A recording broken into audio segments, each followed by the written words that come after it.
بسم اللہ الرحمن الرحیم۔ السلام علیکم ورحمۃ اللہ وبرکاتہ۔ محترم ناظرین، ہر انسان کو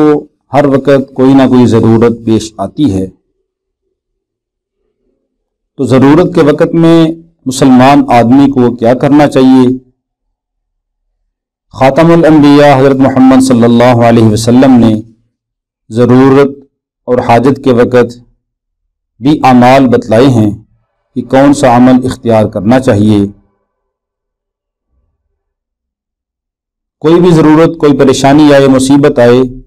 اس میں اللہ سے دعا کرنی چاہیے، کیونکہ اللہ رب العالمین فرماتے ہیں ادعونی استجب لکم، مجھ سے مانگو، مجھ سے دعا کرو، میں تمہاری دعاؤں کو قبول کروں گا۔ اور اللہ ہی دعاؤں کو قبول کرنے والے ہیں، اللہ ہی حاجات کو پورا کرنے والے ہیں، اللہ ہی مشکلات کو حل کرنے والے ہیں۔ حضرت عبداللہ بن ابی اوفا رضی اللہ تعالی عنہ سے روایت ہے کہ خاتم الانبیاء حضرت محمد صلی اللہ علیہ وسلم نے ارشاد فرمایا، جب بھی تمہیں اللہ کے ساتھ کوئی کام ہو، کوئی ضرورت پیش آ جائے، یا اللہ کے بندوں میں سے کسی بندے کے ساتھ کوئی خاص کام تمہیں پیش آ جائے، تو تم کیا کرو؟ اس کا طریقہ بھی بتلا دیا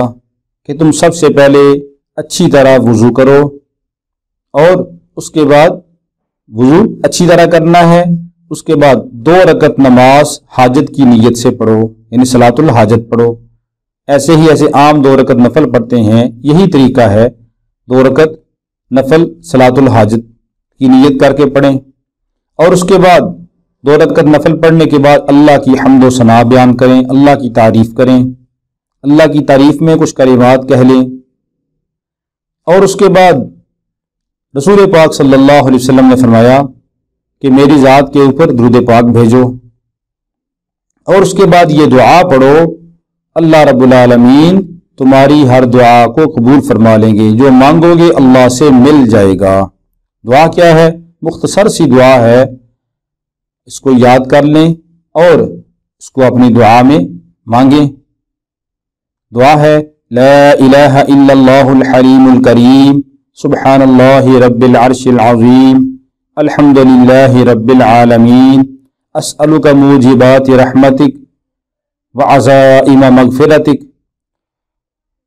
والعصمت من کل ذنب والغنیمت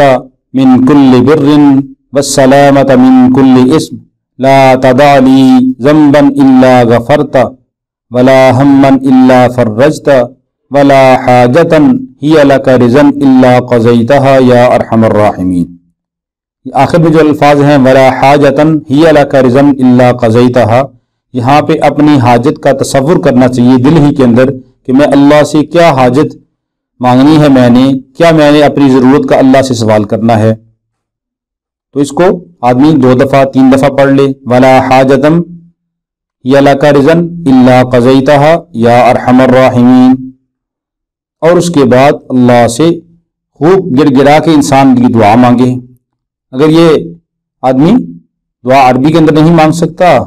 اپنی زبان میں جو مانگنا ہے اس کے بعد آدمی اپنی زبان میں مانگ لے، اللہ سے اپنی حاجت کا سوال کرے،